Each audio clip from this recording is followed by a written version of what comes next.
네, 반갑습니다. 마르스 김동석의 리얼 주식입니다. 오늘 마르스 김동석의 리얼 주식은 폭락하자마자 외국인이 바닥에서 쓸어 담은 주식 딱 한 개입니다. 최근 증시가 2분기 실적 발표라든가 외부적인 요인에 좀 많이 흔들리고 있죠. 그 안에서도 강하게 버틸 수 있는 기업이 있더라 말씀드리고요. 실적까지 탄탄합니다. 어떤 기업인지 알려드리니까 영상 끝까지 꼭 시청하시고, 최근 댓글로 좀 응원해 주시는 분들이 많습니다. 여러분들이 댓글 많이 달아주시면은 제가 그 힘으로 영상 많이 찍으니까 꼭 댓글 달아주시고요. 그 다음에 제가 감사한 마음에 최근에 이슈가 되고 있는 우주항공, AI 소프트웨어, 전기차, 자율주행, 시장 전망 관련주 자료집들 저희가 무료로 나눠드리고 있으니까 이 자료집 받고 싶다 하시면 영상 끝까지 꼭 시청하시고, 오늘 영상 바로 시작하겠습니다. 일단 최근에 2분기 실적 발표가, 정확히 말하면 반기 보고서가 발표가 되면서 이 기업들의 영향을 좀 많이 주고 있습니다. 그것 때문에 올라가는 기업이 있는데, 사실 올라가는 건 우리한테 크게 문제될 게 있나요? 올라가면 고맙죠. 근데 문제는 뭐다? 실적이 생각보다 안 나와서 급락하고 하락하는 기업들이 문제입니다. 캐치 티니핑 제작사 SAMG 엔터 모두 알 겁니다. 18% 넘게 급락을 했고요. 2분기 실적이 컨센서스를 밑돌면서 투자 심리가 위축이 됐습니다. 그러니까 우리가 상당히 실적이 괜찮을 것 같은데 라고 생각했던 기업들이 실적이 예상보다 낮게 나오면서 하락하고 있는 거죠. 직전 분기 대비로도 매출과 영업이익이 약 0.7%, 14.8% 감소한 것으로 확인이 됐고요. 펄어비스는 2분기 연결 기준 영업손실 118억과 매출 796억 원을 기록을 했고, 영업손실은 전년 대비 2배나 확대가 됐습니다. 그러니까 사실 펄어비스도 이제는 슬슬 좀 돌릴 때가 됐는데 돌리지 못하고 있는 거죠.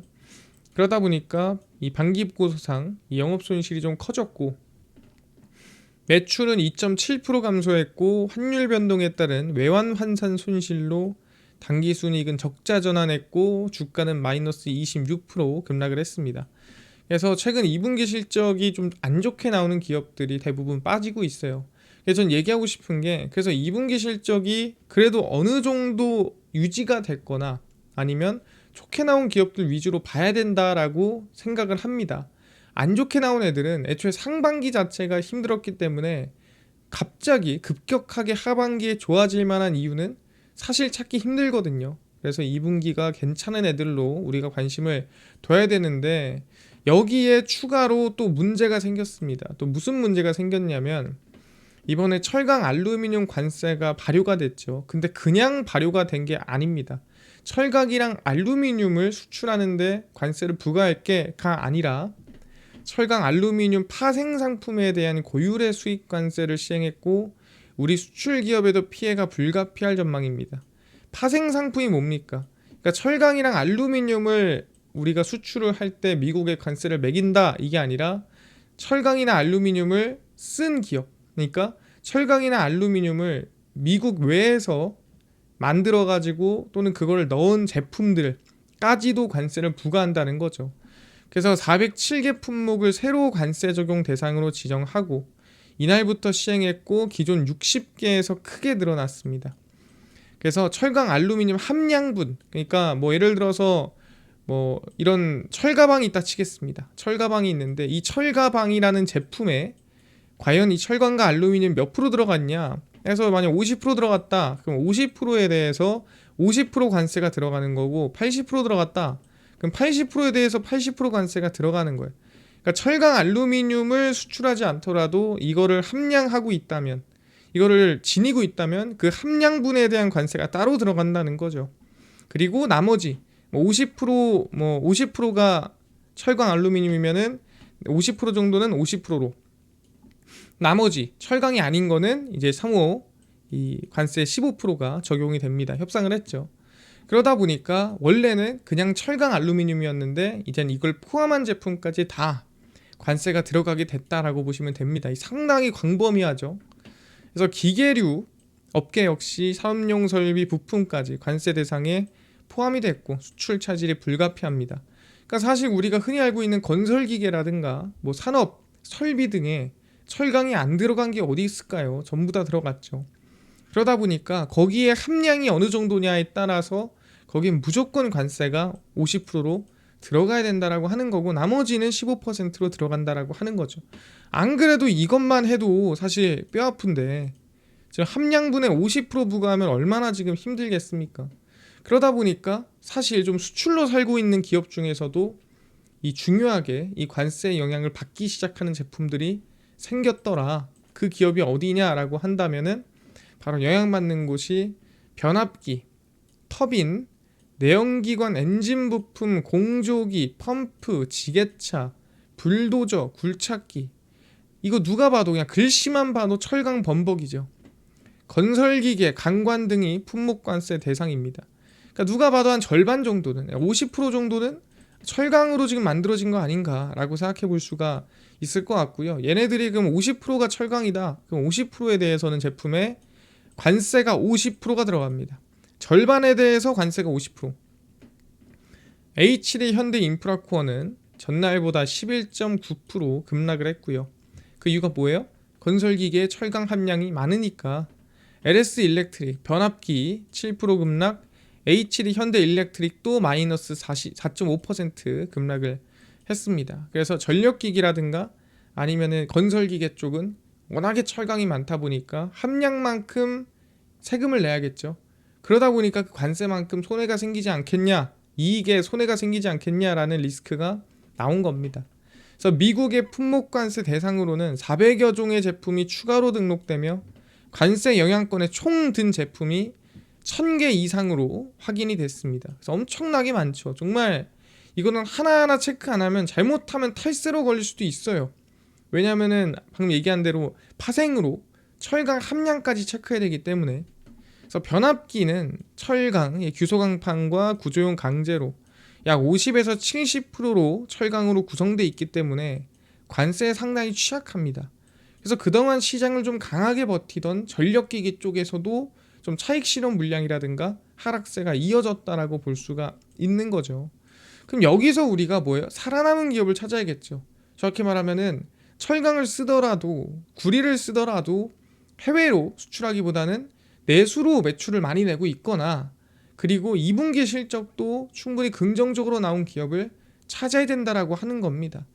그런 기업이 어딨냐 라고 물어본다고 한다면 관세에 살아남은 송전입니다. 송전 관련된 기업은 아시겠지만 내수가 많아요. 지금 해외로 수출보다는 내수 위주로 들어가고 있고 2분기 실적도 되게 좋게 나왔습니다. 그래서 저는 이번 관세 리스크에 살아남았고 2분기 실적에도 살아남았다라고 생각합니다. 실제로 눈으로 확인했으니까. 발전소에서 만들어진 전기를 소비지까지 안전하고 효율적으로 전달하는 송전은 산업 성장의 핵심 동력이에요. 그러니까 전기를 만들었잖아요. 그럼 이거를 필요한 곳으로 옮겨야 되잖아요. 그럼 그 필요한 곳으로 옮기는 선을 송전선이라고 하는 겁니다. 그래서 송전은 전기를 수백에서 최대 765kV급 고압으로 멀리 이동시키는 과정입니다. 국내 송전망 연장은 5년간 1200km에 불과하며 주민 반대와 인허가 지연으로 주요 송전선 사업은 대부분 지연 중입니다. 왜냐면은 이 송전이라는 게 아시겠지만 우리가 전기를 생산한다라는 게 우리 서울 한가운데서 생산하지 않잖아요. 우리가 광화문 시청에서 전기 생산해서 뿌리지 않잖아요. 전기는 대부분 어디서 산지나 저기 바다 앞에서 아니면 저기 멀리서 대부분 전기를 생산하더라. 땅 넓고 주변에 아무것도 없고 그런 곳에서 합니다. 그래서 서해안 에너지 고속도로 사업이 추진 중이며 호남권 재생에너지 클러스터에서 생산된 전력을 수도권으로 연결하는 이 사업도 진행이 되고 있죠. 왜 그러냐면 전기를 어디서 많이 씁니까? 당연히 수도권에서 많이 써요. 경기도 더 많이 쓰는 건 서울이죠. 근데 경기도 서울권은 자급하는 전력이 당연히 부족합니다. 그러니까 지방에서 끌어와야 돼요. 끌어오려면 뭐가 필요해야 돼요? 발전기가 아니라 송전, 전기를 만든 거를 싹 보내줘야겠죠. 그래서 송전망이 부족하다. 그래서 그 송전망을 지금 연결해야 된다라고 얘기를 하고 있는 겁니다.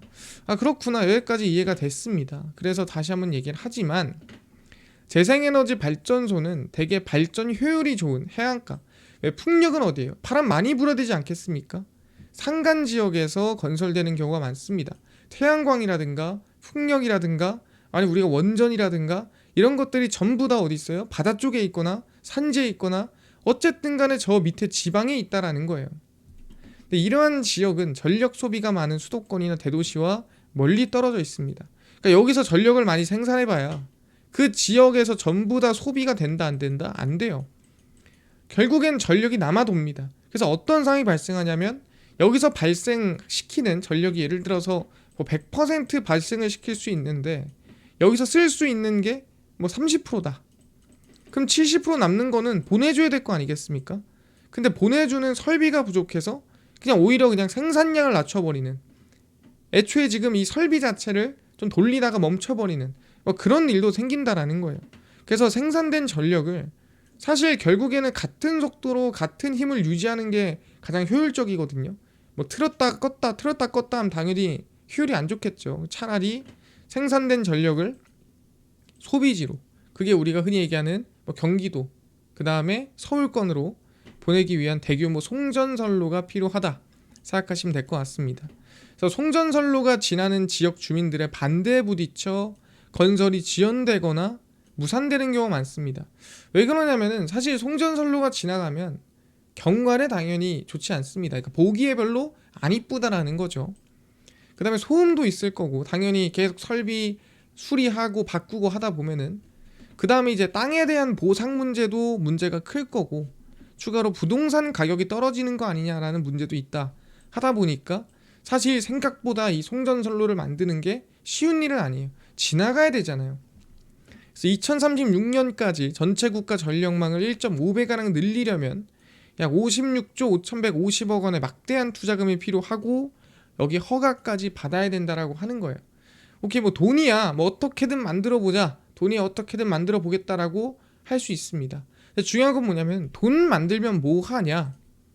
돈을 만들어도 최근에 한전 정읍 계룡시 송전선로가 중단된 적이 있습니다. 그러니까 만들게요 했는데 거기에 있는 주민들이 반발한 거죠. 아니 왜 니들 맘대로 만드냐, 뭐 경관부터 시작해서 이거 문제가 많다.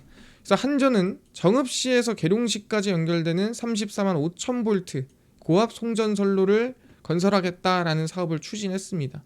그럼 하면 되는데 전북 서남권과 전남 신안에 있는 해상풍력 등의 발전 전력을 수도권으로 끌어오기 위함이에요. 얘기했지만 여기서는 전력이 남아 돌아요.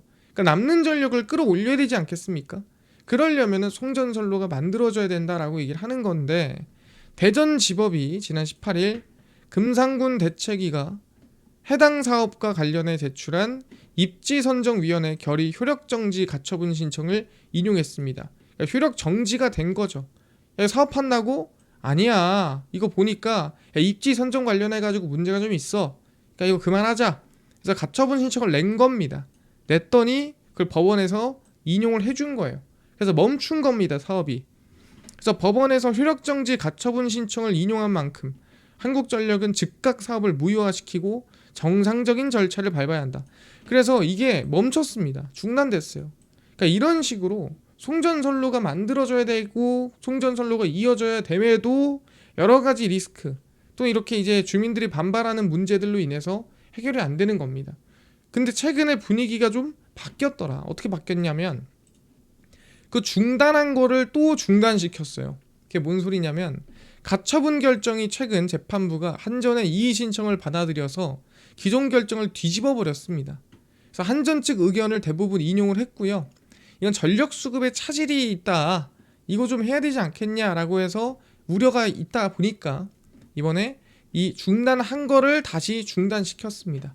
그래서 그냥 해라, 설치하자가 된 거죠. 만약에 불만이 있어, 그럼 국가전력망 특별법 시행령을 개정하자는 움직임 속에서 주민들은 즉시 항고장을 냈고 9월 무효 확인 본안 공판이 진행이 됩니다. 그래서 아마 이번에 뒤집어졌기 때문에 아마 이대로 좀 이어지지 않을까 생각합니다. 사실 필요한 거면은 지어야죠. 그래서 이제 전력망 확보를 위해 기존 재판도 뒤집어서 송전선 구축이 진행되고 있다라고 보시면 될 것 같습니다. 그래서 지금 관세 부분에서도 내수가 많고 그 다음에 2분기 실적도 긍정적으로 나온 송전선 관련된 기업이 있다라고 한다면 관심을 둬야 돼요. 그 기업이 어디냐? 제가 항상 얘기하지만 세명전기다. 내수가 대부분이고요. 이번 2분기 실적도 정말 잘 나왔습니다. 그래서 500kV HVDC 개발을 했는데 HVDC가 뭐냐면은 초고압 직류 송전선이라고 보시면 될 것 같습니다. 그래서 세명전기는 500kV HVDC용 금구류 제품 개발을 끝내고 수주를 받아 제작에 돌입을 했고요. 국가 핵심 전력 인프라 프로젝트로 서울 수도권 동해안에 이르는 230km 송전 사업의 규격입니다. 이뿐만 아니라 미국이라든가 유럽 전 세계적으로 들어가는 미래 전력망의 규격이 500kV HVDC 초고압 직류 이 송전선이라고 보시면 될 것 같아요. 그래서 지금은 내수 대부분이지만 이제는 수출도 가능하다라고 보시면 될 것 같고요.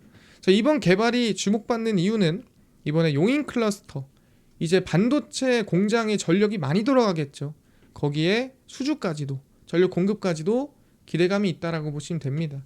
그래서 송전선은 너무 많이 필요합니다. 근데 이번에 실적까지 좋게 나왔더라라고 얘기를 하는 거고 보시면은 이번 영업이익입니다. 그래서 누적 올해 상반기 보시면은 91억 나왔죠. 영업이익이 이 상당히 잘 나온 거거든요.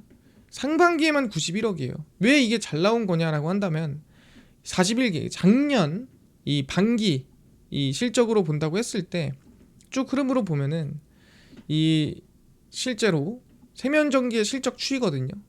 보시면은 2024년, 2023년, 22년, 21년, 20년 해서 영업이익이 뭐 단 한 번도 사실 뭐 50억을 넘거나 막 크게 성장하는 모습을 보지는 못했다라고 얘기를 하는 건데 이번에 실적이 어떻게 됐다? 대략 영업이익이 지금 보시면은 91억 5천만 원까지 올라왔습니다. 보다 반기가 1년에 30억, 20억, 10억씩 내던 애가 지금 반기만에 91억을 냈습니다. 그럼 충분히 기대감이 있다 없다? 기대감이 있다. 올해 이 흐름을 이어서 뚫고 실적이 크게 성장하겠구나. 그래서 1년 실적을 얼추 체크를 해보고 대충 계산해봐도 제 생각에는 150억은 나올 것 같아요. 못해도 150억 이상은 나올 것 같고 그 150억 기준으로 본다고 하더라도 현재 이 세명전기에 대한 이 기업 가치라든가 흐름은 상당히 나쁘지 않다라고 보고 있습니다. 그래서 지금 당장 제가 매수하라고 한 적이 있다 없다? 없다. 저희는 언제 사라고 했냐면 만원에 사라고 했습니다. 얘 만원에 내려오면은 만원 라인대에서 매수를 하자라고 말씀드렸거든요. 그래서 적어도 1,500원에서 만원 사이 1,500원과 만원 사이에 내려오면 관심을 두시면 좋을 것 같다. 지금 차트를 보지 마시고요. 지금의 이 기업의 실적과 기업 가치를 평가해 봤을 때 만원에서 1,500원도 나쁘지 않은 가격이다라고 말씀드리겠습니다. 이해가 됐고요.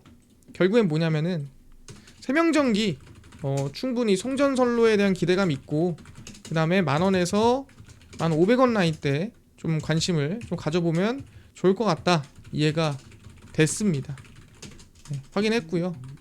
여기서 제일 중요한 건 뭐냐 이뿐만 아니라 아까 AI 소프트웨어라든가 뭐 우주항공, 전기차, 자율주행, 시장 전망 관련주까지 총정리한 자료집을 좀 무료로 나눠준다고 했는데 어디서 받을 수 있나요? 또는 당일 급등이 예상되는 단타 종목을 매일 무료로 나눠주시고 장 시작 전에 급등이 예상되는 뉴스라든가 시황을 무료로 나눠주시고 테마주라든가 매매법 강의를 무료로 나눠주세요 하시는 분들이 있어서 김동석 대표가 100% 무료로 나눠드리고 있습니다. 바로 김동석의 리얼 주식 연구소라는 100% 무료 어플이고요. 이 어플은 내가 아이폰을 씁니다. 앱스토어에서 무료로 설치 가능하고 갤럭시를 씁니다. 구글 플레이, 플레이 스토어에서 무료로 설치 가능합니다. 설치하고 나면은 뭐 전화번호나 개인정보 입력해야 되나요? 아무것도 입력 안 해도 되고요. 입력할 데도 없고 필요도 없습니다. 쓸 데도 없어요. 그래서 아무것도 필요 없는데 제가 중요한 내용을 쓰거나 정보를 어플에서 전달을 할 때 알림이 가야 되잖아요. 그럼 알림은 뭐 허용하시겠습니까? 뭐 승인하시겠습니까? 라고 했을 때 이거를 허용해 주시면 됩니다. 그래서 알림 허용하시겠어요? 승인하시겠어요? 왜? 이거 승인 허용만 해주시면 중요한 글 쓸 때마다 어플에서 알림이 갈 거고요. 그래서 앱스토어나 구글 플레이, 플레이스토어 접속하시고 김동석의 리얼 주식 연구소라 검색하시면 이렇게 어플이 화면에 뜨게 됩니다. 그래서 100% 무료로 설치 가능하니까요. 꼭꼭꼭 무료로 설치를 하셔라 말씀드리고, 무료로 설치하고 나면은 이렇게 어플이 화면에 뜨게 됩니다. 당일 리얼 추천주가 당일 급등 예상 종목을 무료로 알려드리고, 급비 분석이 장 시작 전 시황, 급비 자료가 테마주라든가 매매법 무료로 나눠드리고 있습니다. 아까 얘기했던 AI 소프트웨어, 전기차, 자율주행, 시장 전망 관련주 자료집 어디서 무료로 받을 수 있나요? 리얼 추천주 누르시고요. 들어가시면은 여기 트럼프 정책 독점 수혜 리포트 해가지고 무료로 올려놨죠. 이거 누르고 들어가시면은 맨 밑에 AI 소프트웨어, 우주항공, 반도체, 로봇, 자율주행, 테슬라, 전기차 자료집 무료로 나눠드리고 있고요. 그 다음 최근에 2분기 실적 발표 이후에 좀 저평가 기업들, 주도주들 궁금하다 하시는 분들이 있어서 저희가 무료 카톡방에서 같이 좀 분석을 하려고 합니다. 그래서 뭐 입장 필요하다 또는 궁금하다 하시면 한 번씩 읽어보시면 좋을 것 같고요. 8월 18일, 14일, 13일, 10일, 11일 추천주도 무료로 나눠드리고, 급비 분석은 장 시작 전 시황입니다. 해외 증시부터 국내 이슈까지 장전에 정리해드리고요. 급비 자료는 당일 있었던 이슈 관련주 저희가 장마감하고 무료로 정리를 해드립니다. 그래서 김동석의 리얼 주식 연구소, 제가 100% 무료로 운영하는 어플이니까요. 종목, 시황, 테마주 강의 다 무료로 얻어가시고, 뿐만 아니라 저희 마르스 김동석의 리얼 주식 유튜브 여러분들의 사랑으로 커갑니다. 댓글 꼭 많이 달아주시고요. 댓글로 힘이 되니까 유튜브 구독 꼭 부탁드리면서 오늘 영상 마치고 다음번에 더 좋은 영상으로 찾아뵙도록 하겠습니다. 감사합니다.